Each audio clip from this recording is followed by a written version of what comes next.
The next item on the Mishnah is shemen kedei lasuch ever katan. If you Are carry you sharing the outside, screen? yes. If you carry outside enough oil to spread on a small limb. So what does that mean? Ama amre debe Rabbi Yanai.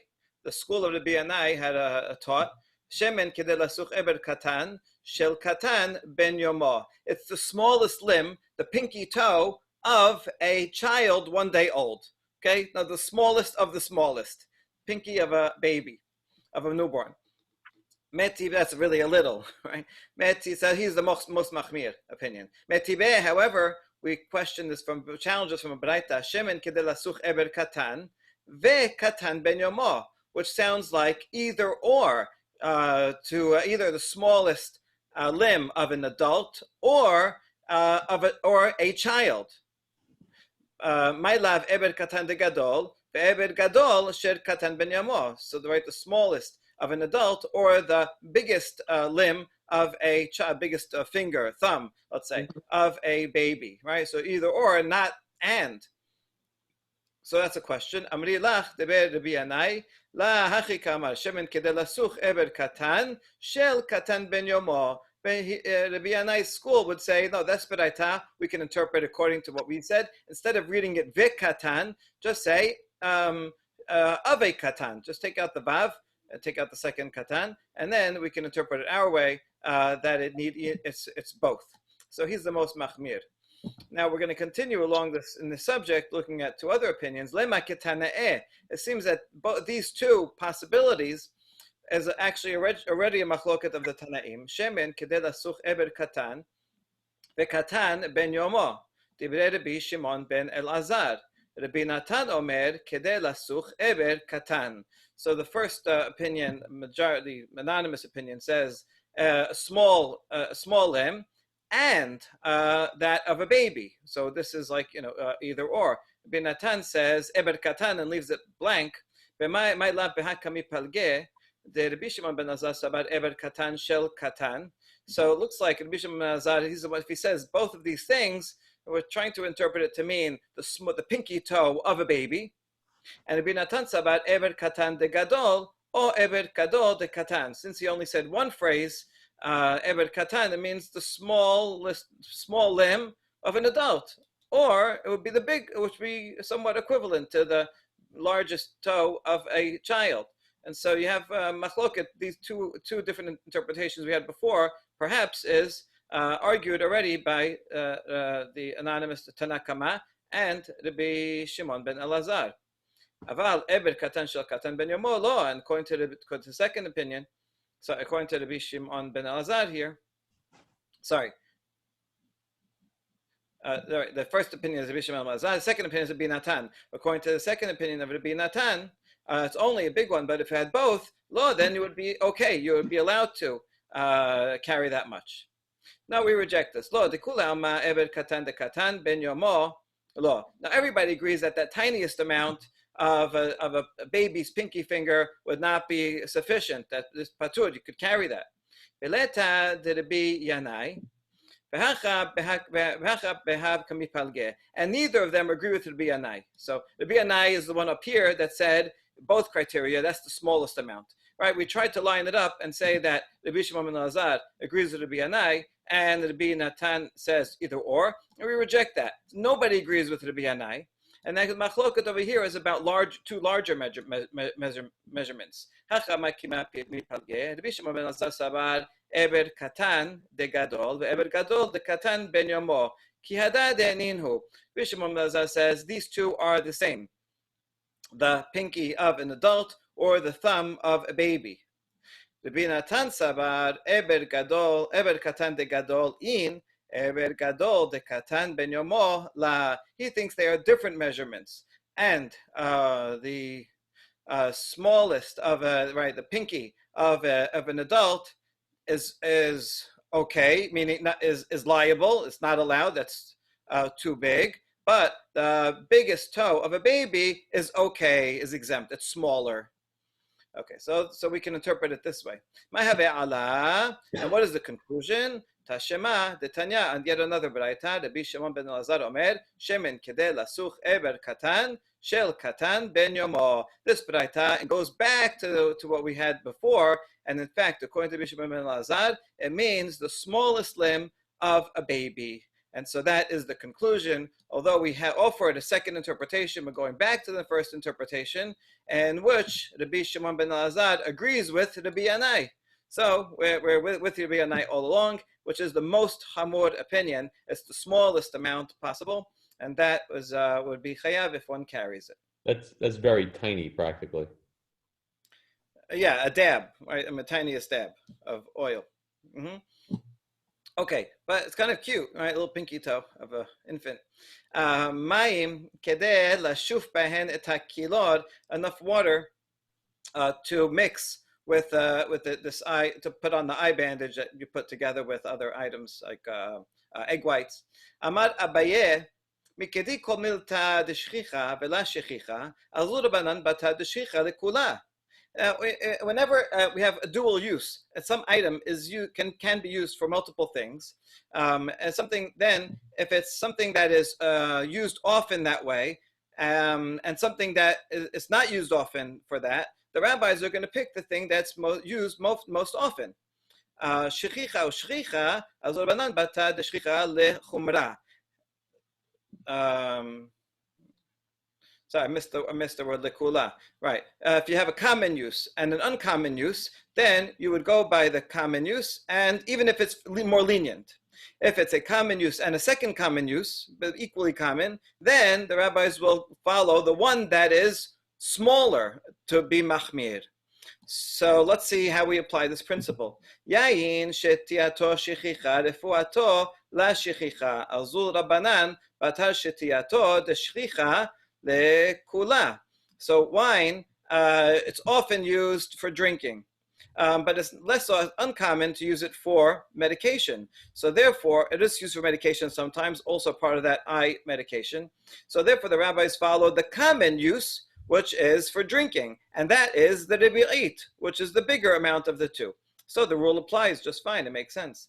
Halav achilato shechicha, rifuato la shechicha. It's often used to, milk is often drunk.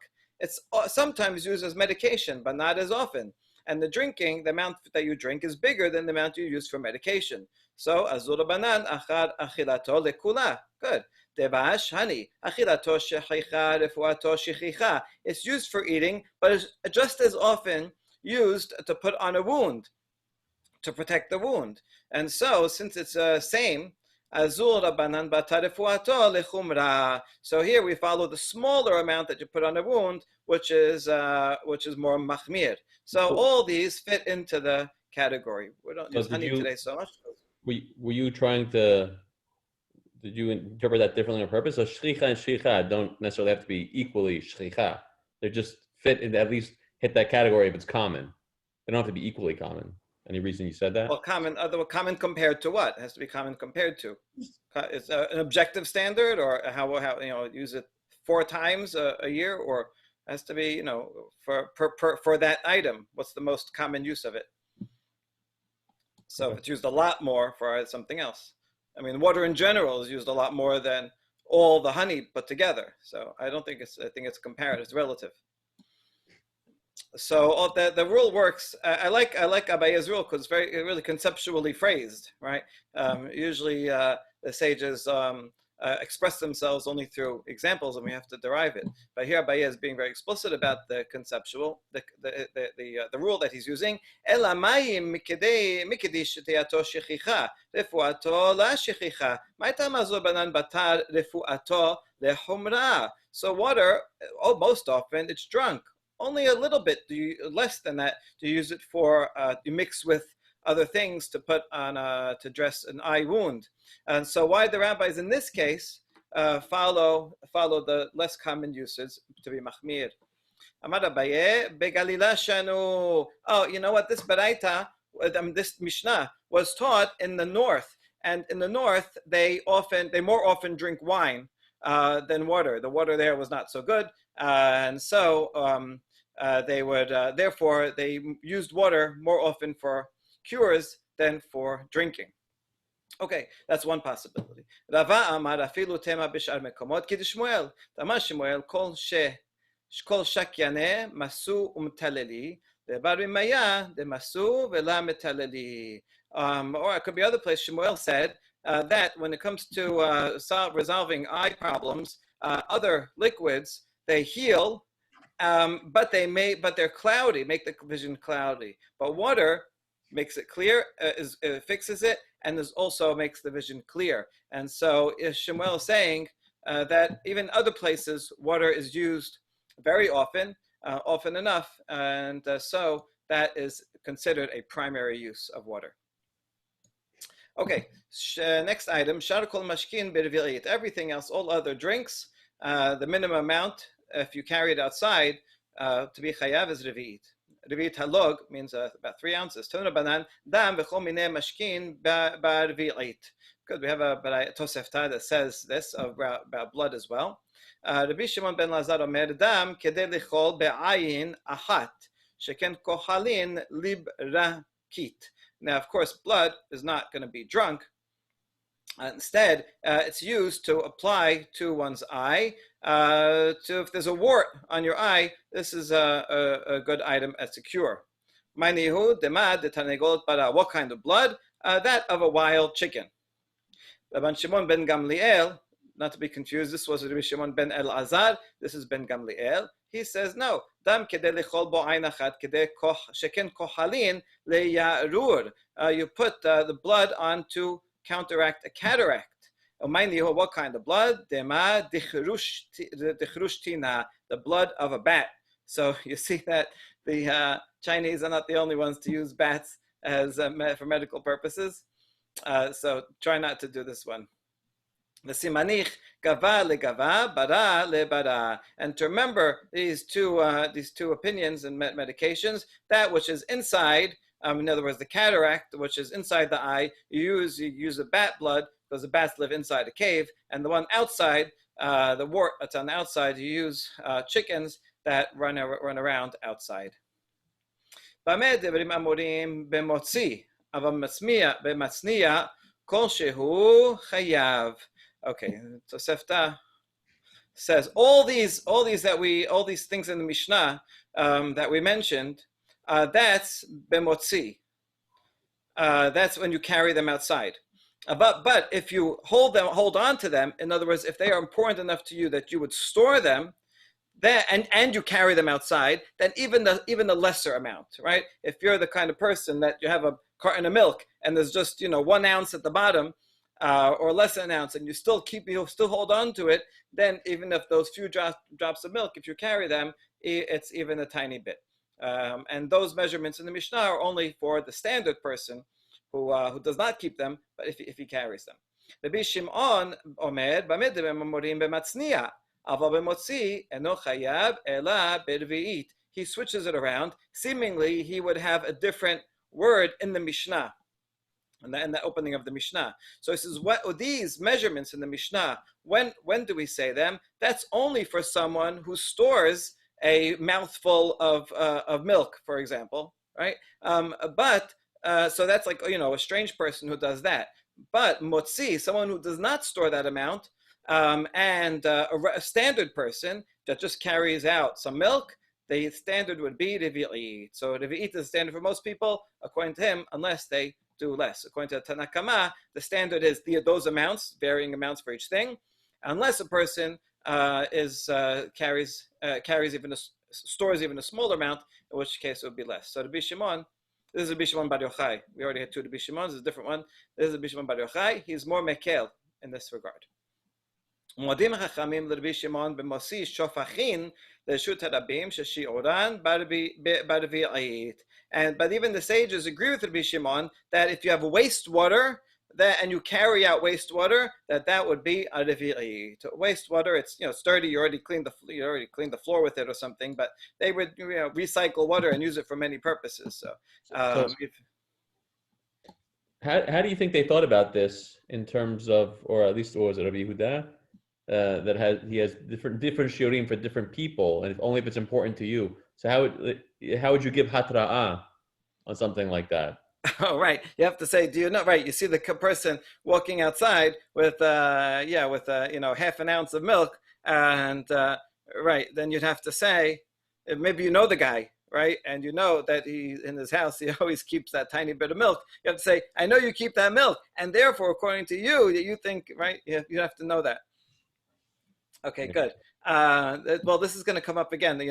Knowledge, someone else's knowledge, whether it can apply to a different party. Marmor, now according to Tosefta, Bamedim Amorim b'mosi alav matzniya kol shehu. Atu matzniya alav motzihu. Why'd you say that this only applies to one who carries it, but one who stores it is chayavin kol shehu. But the one who stores it has to also carry it. If you're just storing it at home, you're not doing anything. It's storing and carrying. So this language is not clear at all. Isn't the matzniya also carrying it outside? Amar Abaye hachav ma'askenan betalmid she'amar lo rabo. לך ופנה לי המקום לסעודה. הלך ופינה לו דבר חשוב לכל, חייב ילווה. דבר שאינו חשוב לכל, אי אצנע רבה מחייב ילווה. ואילה לה מחייב. So this is the case I'm talking about, that someone else's knowledge would have an effect. Let's say a master tells the student, go and clear the table to make a seudah. And we assume it's a small room. He's clearing the table by taking the things outside. And so he goes, if he takes off something that everyone agrees is important, he takes a book off the table and takes it outside, he's going to be chayav. But what if something that's not important to everybody? He sees a few drops of milk, and he takes it outside. So for the student and for most people, they wouldn't save such an amount. But let's say that rabbi does save that amount, and so if the rabbi saves that amount, then and the student takes it out, the student will be chayav. And if the rabbi does not save that amount, then the student will not be chayav. So this is an interesting case. We saw this above, this opinion, and that one person's mindfulness can make someone else chayav. And that's why it says b'matzniya kol shehu, because the matzniya is not necessarily the one being motzi. In this case, the rabbi is the one that's matzniya. He likes to store things up, but anyone who carries that will be chayav. And so that explains the language in that Tosefta. Amar Mor, modim chachamim l'Rabbi Shimon b'motzi shofachin l'rshut harabim sheshi'oran b'rbi'it. The end of that Tosefta says that the sages agree that wastewater is a revi'it full. Shofachin l'ma'chazu. What would you use this for? You already cleaned the floor with this water. So what use is it? Why would it be important to anyone? Amar Rabbi Yirmiyah legabel bahen et hatrit. You can use it to mix the clay with. Right? You don't care if it has dirt in it. You're mixing it with clay anyway, so it's okay if it's dirty. Tanya tit kedei la'asot bahen pikur. Wait, but the minimum amount of clay to carry outside is just a tiny bit to put over a crucible that you're making very hot to melt metal, and you make a little hole so that the bellows can go in that hole, and you seal it up with clay. So it's just a tiny bit. You wouldn't need a whole revi'it of water for a little bit of clay. So why is it so much? La kashya had migabal had la migabal lefi she'en adam torech legabel tit la'asot pikur. It depends. One, it was already needed and made the clay, and one when you didn't already need and make the clay, because the person doesn't go and bother to need just a tiny bit. In other words, if you need any clay, you're going to go at least make a cupful of water to make some clay, then you make a bunch, and then you use it a little here and there as required. So therefore, the amount of the tiniest amount of clay is smaller than the tiny amount of water to make the clay. All right, next Mishnah, Mosi Hebel, Kedei la'asot ozen lakupa. The minimum amount of rope is to make a handle for a basket, right? You make two handles or one handle to hold the basket. Gemi la'asot telai lenafa vela kebara. And if it's just a reed, it would be for a sifter or a sieve, round thing that you want to hang it up. So you put a loop on it to hang it. Rabbi Yehuda Omer, kedei litol mimenu midat min'al lekatan. Rabbi Yehuda argues on both of these, is both the rope and the reed, even a smaller amount would be chayav, and the amount is enough to measure a child's foot. So you could take the measurement to the shoemaker and say, hey, can you make a shoe for my child? His foot is this long, right? I guess when they would start walking, not like today when we have for little babies, little shoes, they don't use them. And so I really like this Mishnah because, it makes us feel like close and intimate. You imagine a dad, kid's just walking and he goes and takes a little measurement and takes it to the shoemaker. Okay, so since it's useful, that amount of rope, that would be chayav. Niyar, paper, kedei lichtob alav kesher mochsin, would be, the smallest amount would be to write a tax receipt. You want to show that you paid your taxes when you came in on these goods. And so they would write, it was 2 letters, they would write in Greek. And so you hold on to that. And when they come and check, you can show it to them. If you carry that around, that's the smallest writing that would be significant. And adding that someone who does carry a tax receipt would be liable. This seems to be redundant. You just said that that's the smallest amount. This seems to come to teach you that even if you wrote this on a different item, not paper, but let's say klaf, where the minimum amount of klaf is bigger, and now you wrote this on, and you wrote a tax receipt on a smaller amount of klaf, they would still be chayav because it's a useful item. Okay. Niyar mahuk, we're still going, the Mishnah is continuing. If it's a paper that has been erased and now it's not usable, you can't write anymore on it after it's been erased. Enough to wrap a small jar of perfume in that paper, if you could use it as wrapping paper. Or kedei lasot kameya, regular hide will be a small amount enough to make to write an amulet. Doch sostos kedei lichtob mezuzah, to make that's another layer of animal hide, enough to make write a mezuzah. Kelaf kedei lichtob alav parasha ketana shebetefilin shehi Shema Yisrael. Cloth that's fully prepared parchment, that would be for the shortest Shema Yisrael. Not all, you don't have to write all 2 or 4. This would be like for Tefillin Shel Rosh, where they're each in separate compartments. So Shema is its own compartment, and that's the smallest of the 4. So that's the smallest use that you would have for a piece of kelaf. And enough ink to write 2 letters. 2 letters would be the minimum. If you're writing like a tax receipt or a word, 1 word in Hebrew, the smallest word is 2 words. Or if you're writing aleph to match up. Ha. Is a word? Ha. L'Adonai tig miluzot. It's connected with hal. It's not written separately. David. Right, David. Hal is not its own word, but there are 2-letter words. Plenty of 2-letter words. No, right, there's no 1-letter word. Hal is 2-letter. No, there's no 1-letter words. Chumash, for sure. Right. Well, when I looked up, it's just hey with a dash and lamed. No. Dashes. There's no dashes in the Torah, though. Right. Okay. So it seems like you could. Duchsustos has to be bigger than kalaf. Yes. But I would have thought the opposite. I don't know. I would have thought, or at least the same. Why are we much stricter on kalaf?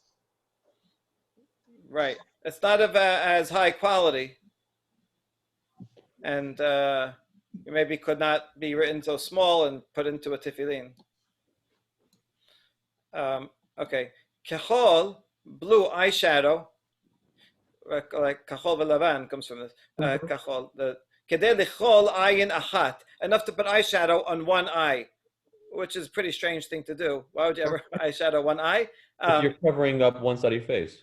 Right. So people that were very modest, women that were very modest, would not only cover their whole face, but even 1 eye.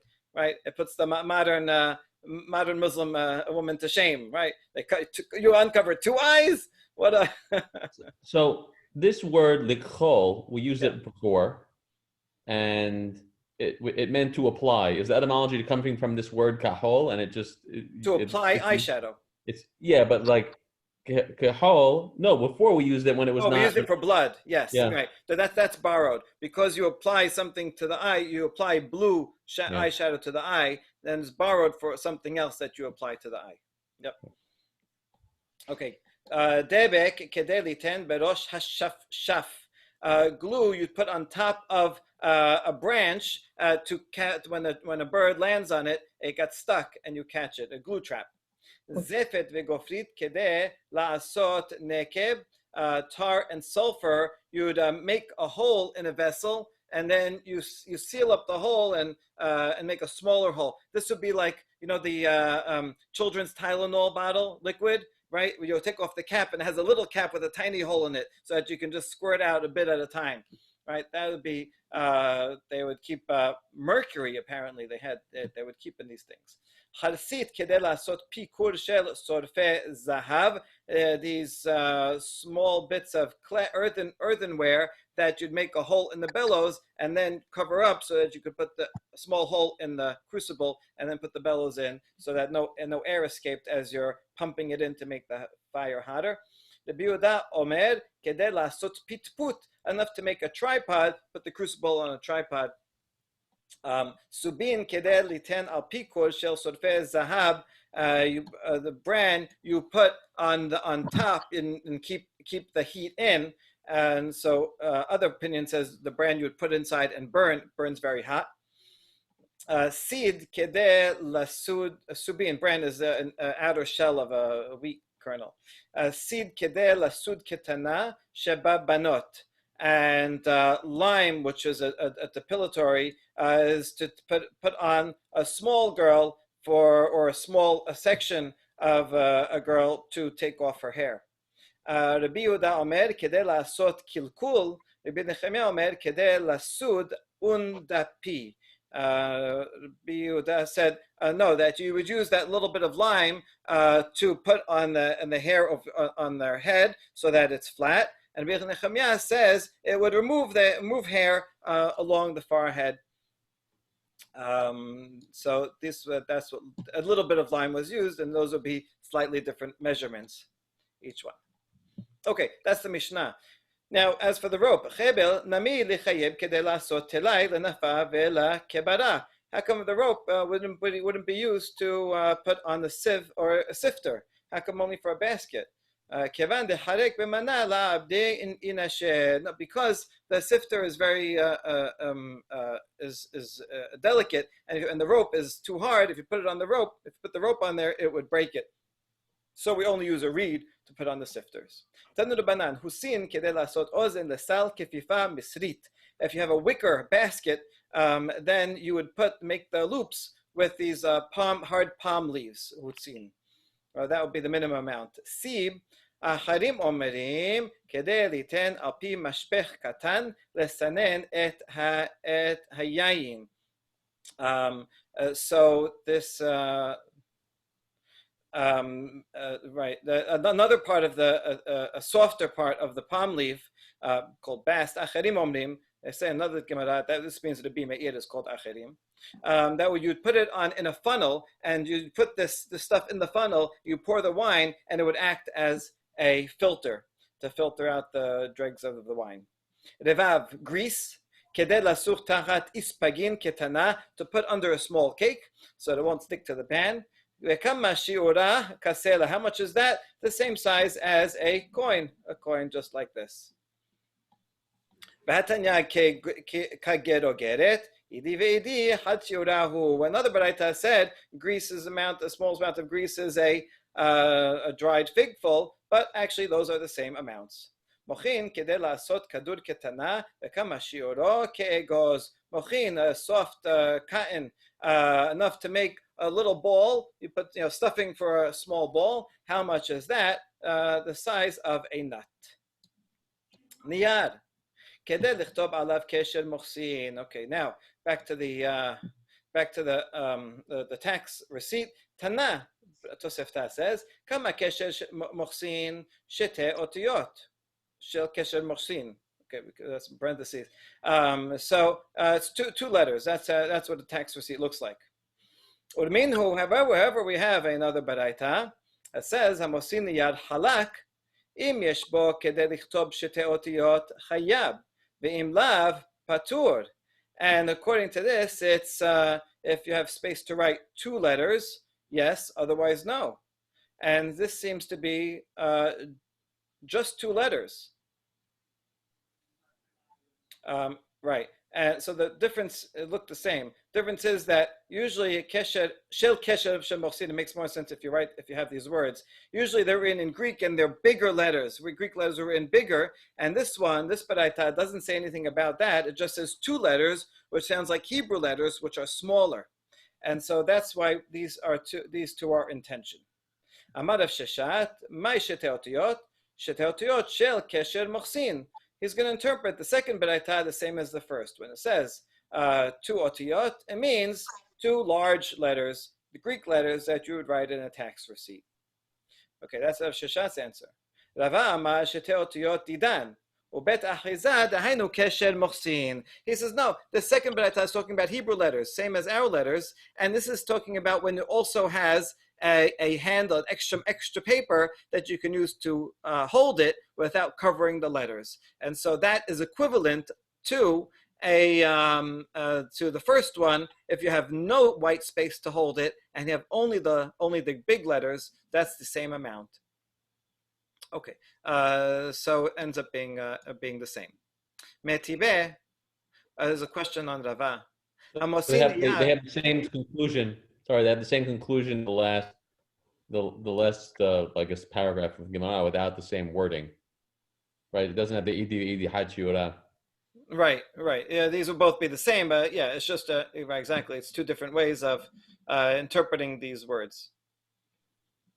But it'll make a difference here when we have yet a third baraita about this. Metiva mosini yar mahuk ushtar parua im yesh belo ben shelo kedei lichtob shete otiyot. או בכולו כדי לכרוך על פי סלוחית קטנה של פלייתין חייב, ואליו פטור. You have paper that was erased, and so you can't write it in again. Or a promissory note, right? An IOU that was already paid, and so it was already written on. But there is, in the margins, between the lines around the side, there's enough in the white, non-used part that you can write 2 letters. Or if the whole thing is big enough to use as wrapping for a small jar, then it's chayav. If not, patur. So this makes sense. Bishlam al Rav Sheshat amar my shte otiyot shel kesher mochsin shapir. If you say you have to write 2 big letters on it, then that's fine, right? This is as big, and there's a little corner there where I could write 2 big letters. So this would fit. Ela l'Ravada amar shte otiyot didan u bet achiza dahainu kesher mochsin hacha bet achiza la serich. In this case, where I have the whole thing was already written on, and there's a little corner that wasn't written on, the part that was already written on erased, I could hold it by that. And so the leftover part can be just small letters. But yet, the language that he used, because he says here, shne otiyot, means regular letters, and that he assumes up there means plus an area to hold. And so over here, the question is a little difficult to understand, and the Rishonim struggle with this.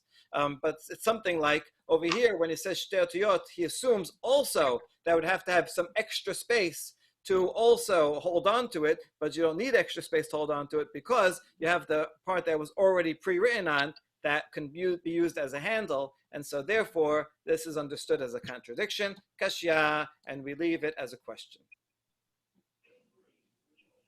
Okay. Tanu Rabbanan. Hamosi kesher mochsin ad shelo herahu lamoches chayav. Mishe herahu lamoches patur. Rabbi Yehuda omer af mishe herahu lamoches chayav mipnei shesarich lo. Okay, this is the last Tosefta we're going to deal with today, and gets into some dinei mamonot, and we're going to have 4 interpretations of this Tosefta, and gets into some interesting things. So let's analyze it. Someone who carries a tax receipt out on Shabbat, if he did not yet show it to the tax collector, then he's chayav for carrying it. because he needs it. He knows a tax collector is going to come. He wants to cross over to some area, or he's going around and checking, and he doesn't have it. He's in trouble, so he needs it. Since he needs it, it's chayav. It's important to him. But if he already showed it to the tax collector yesterday or before, right, and he's carrying it around, we assume the tax collector knows everybody and remembers everyone. He says, "I know you showed it to me already." Okay, you don't. Then he's carrying around something that is not needed, and since it's not needed, it's not important. Then you would not be chayav hatat for carrying it around. That's the Tanakama. Rabbi Yehuda, however, says even after he showed it to the tax collector, he still needs it for some reason. We have to figure out what he needs it for, and therefore he's chayav no matter what, both before and after he showed it to the tax collector. Okay, my benaihu. Usually my benaihu means what is a practical effect of their machloket. Here it's the same as b'may kami palge. Right? What is the essence of their argument? Amar Abaye, ika benaihu rehite mochsa. If there are tax runners, in other words, they're going, different people coming and checking, and they may check multiple times. Rava Amar, moches gadol u'moches katan ika benaihu. Rava says there's a high tax collector and a junior tax collector. And sometimes he sees the junior one first, and then, he might meet the senior one, and then he's going to ask him for it again. So that's why he needs it. Rav Asher Amar, Chad moches ika benaihu, mipnei shesarich lo larot lemoches sheni. Tamar le hazi gabra de moches anam. He needs it even if there's only one tax collector in this domain, but he likes to keep it to show it to a tax collector from a different group, to show that he's trustworthy.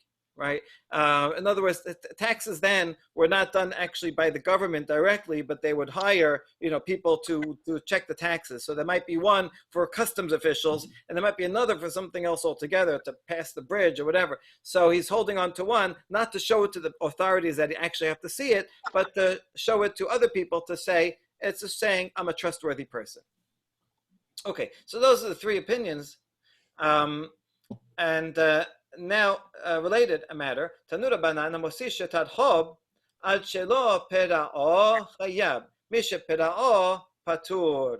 The biuda omer af mishe perao chayab mipnei shesarich lo. Okay, so a related case: someone who carries outside an IOU, if it was not yet paid, right? So if you lent me money.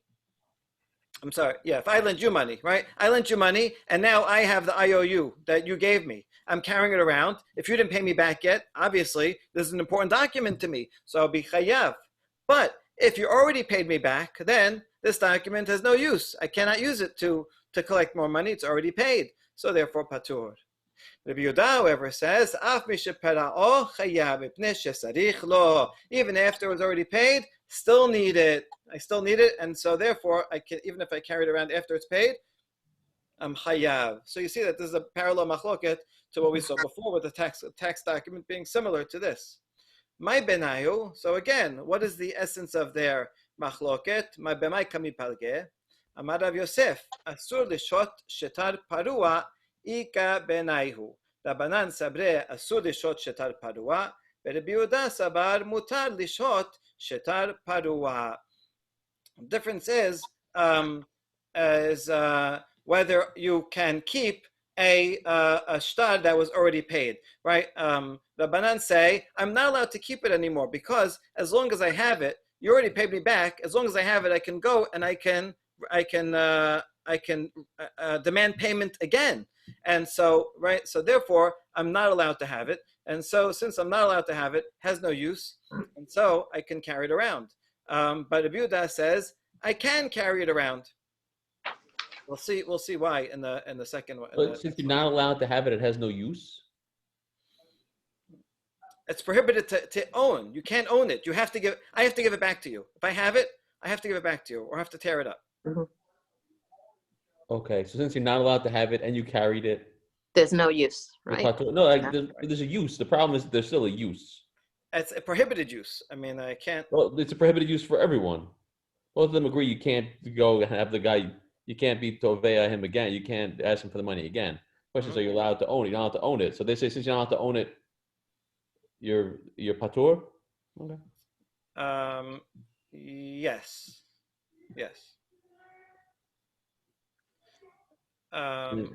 Yeah. Right. I could own it. According to Biuda, I can own it as paper. I can use it as wrapping paper. Right? Biuda says I can own it as wrapping paper. You have a receipt or something that you'll use. Right? We'll talk about receipts in a second. So therefore, it is a useful item, like a piece of paper, like any other piece of paper. It's big enough, and so I can use it for something else. It has a little corner I could write something on. Okay. That's the first of Yosef. No, everyone agrees here. Both Rabbanan and Abiudai say that you cannot own this.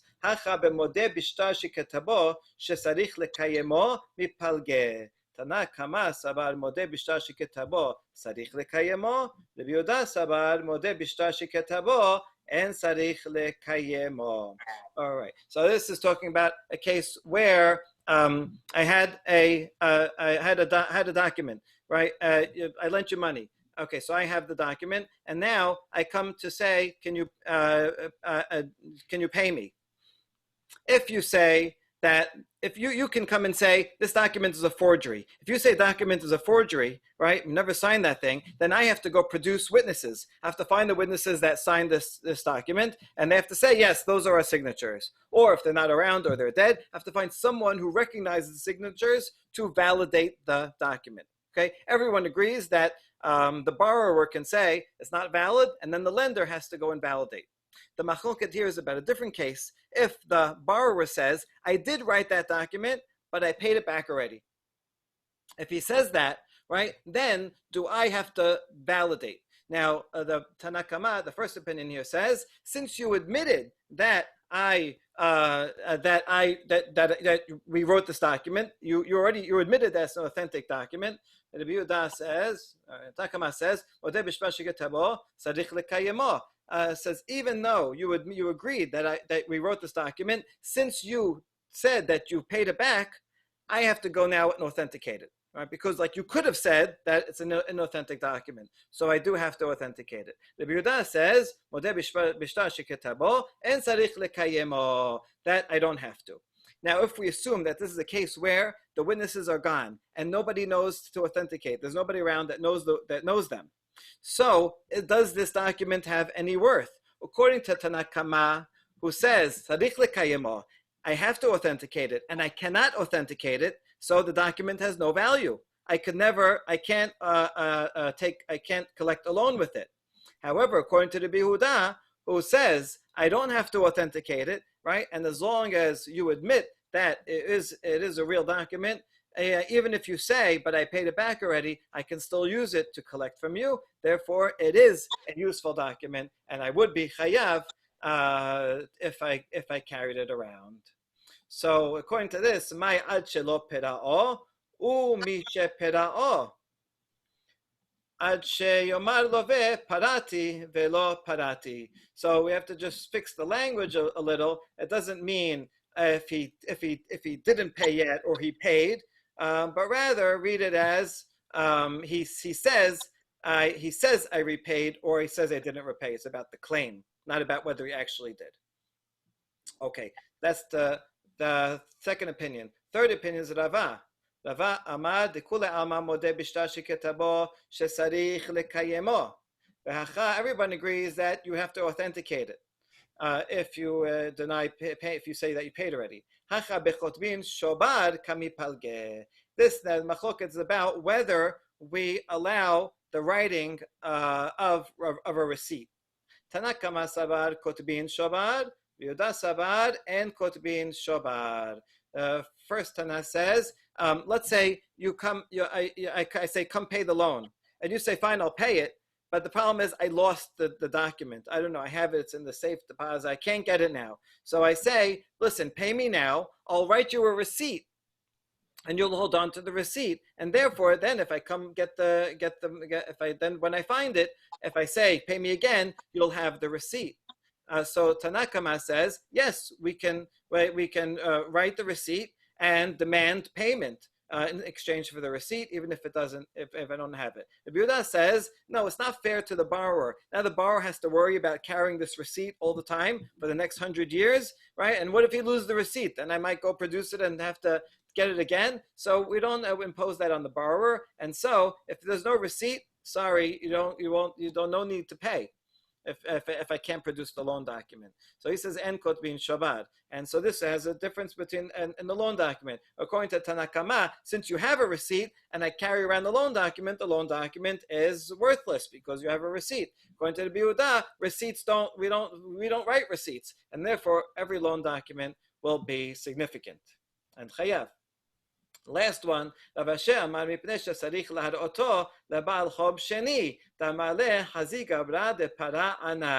talking about carrying the borrower carrying it. After he paid back, I give it back to him, and now if he carries it around, he likes to have it because he can use it to show his credit worthiness. Hey, look, I borrowed last year from someone and I paid back. See, here's the loan document that he gave me back.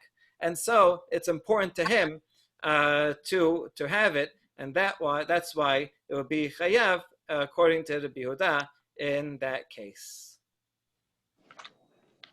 Okay, where am I? I passed it. That's it. Okay, that's all. That's the end of the Talmud for today. Okay, Baruch Adonai Olam, Amen ve'amen. By the way, if you look at the Talmud Yerushalmi here and the Tosefta, you will find that they do line up with two of these opinions regarding this. I have to look again about which ones they were. But these do have this explanation. These explanations, two of these explanations have sources in Eretz Yisrael sources.